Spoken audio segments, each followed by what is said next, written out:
Welcome back once again, all of my low-carb friends, and for those of you who are here for the first time, welcome. Today I have another very easy keto recipe for you. And if you want a printable version of this recipe, you can check out my website at janet'sdeliciouslowcarbkitchen.com. You can find a printable version of this recipe and other goodies there for you.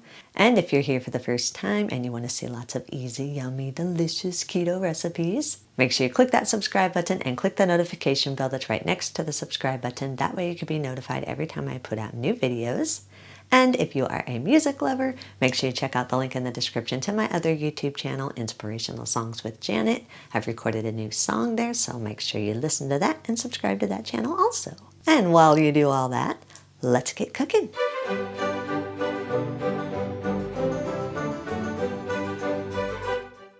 Preheat your oven to 350 degrees.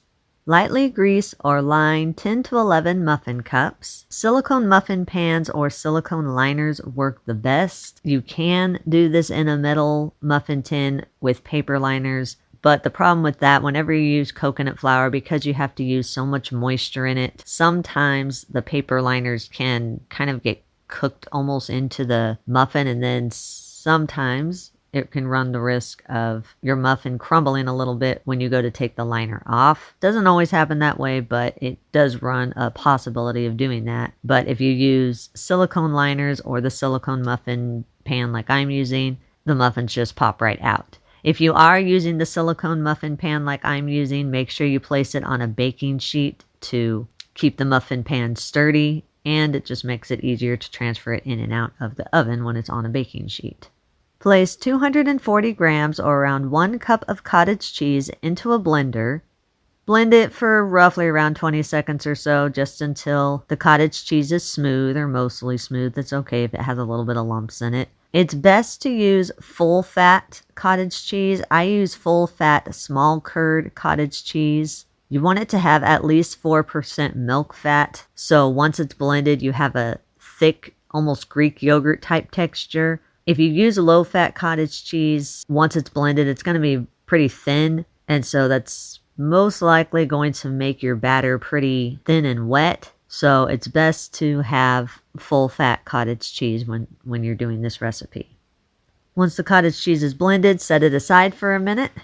In a large mixing bowl, sift together 84 grams or around 3/4 cup of coconut flour, 56 grams or around a half cup of the granulated sugar substitute of your choice. I'm using granulated monk fruit sweetener. I'm actually using a mix of granulated monk fruit sweetener and granulated brown sweetener. You can use a mix, or you can use all granulated or all brown. That's all up to you. I like the taste and the texture of the mix of the granulated and the brown sweetener. If you're wanting these to be more of a savory muffin rather than a sweet muffin, you can always leave the sweetener out completely.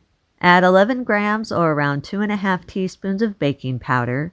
If you want to, you can add some dry spices or dry seasonings to give your muffins a little bit more flavor. I'm adding a half teaspoon of ground cinnamon. If you're wanting these to be more of a savory muffin, you can add some savory herbs or some other type of savory seasonings to them. Sift the dry ingredients all together until they're fully combined and there are no lumps. Add the blended cottage cheese to your dry ingredients. Then add 3 large room temperature eggs and 10 grams or around 2 teaspoons of vanilla extract. You can adjust or change the extract flavor according to your personal taste. Stir everything together until everything is fully combined and a thick batter forms.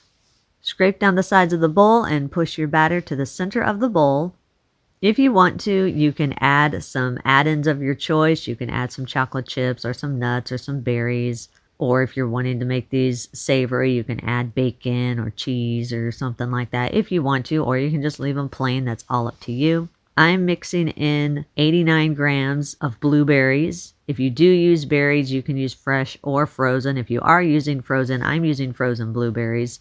And so if you are using frozen berries, then you don't have to thaw them before you add them. You can put them in frozen. If you are choosing to add add-ins to your batter, make sure you just gradually do it. Put them in a little at a time, then stir it, put in a little bit more. You don't want to just dump them in all at once. It's a lot easier to make sure that the add-ins get evenly distributed throughout the batter if you just gradually add them. Stir the add-ins until they're fully combined and evenly distributed throughout the batter. Spoon the batter 3 tablespoons at a time into each of the prepared muffin cups.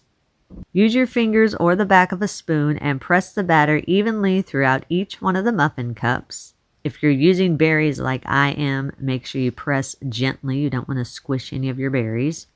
Once the muffins are all shaped in their cups, I like to use a knife and drag the knife around the edges of the muffins and pull the batter away from the edges of the cups a little bit.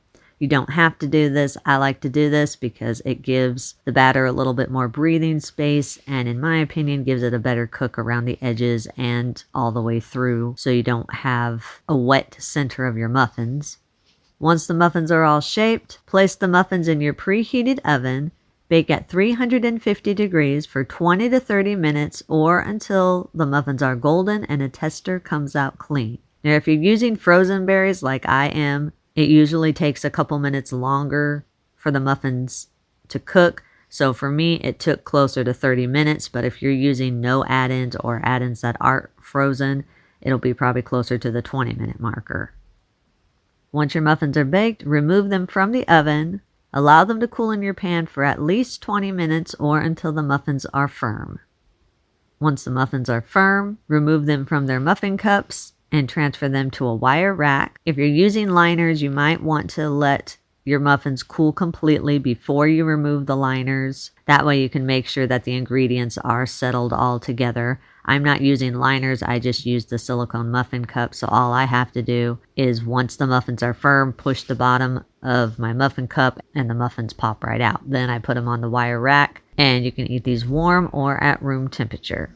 If you do have any leftovers, allow them to cool completely and store them in an airtight container at room temperature for up to 3 days or in your refrigerator for up to 5 days. Or you can store them in an airtight container in your freezer for up to 1 month. Eat and enjoy.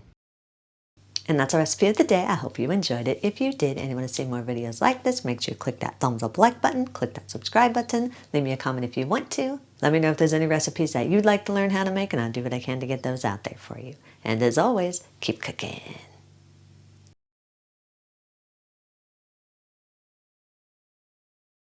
Let's see what this bad boy tastes like.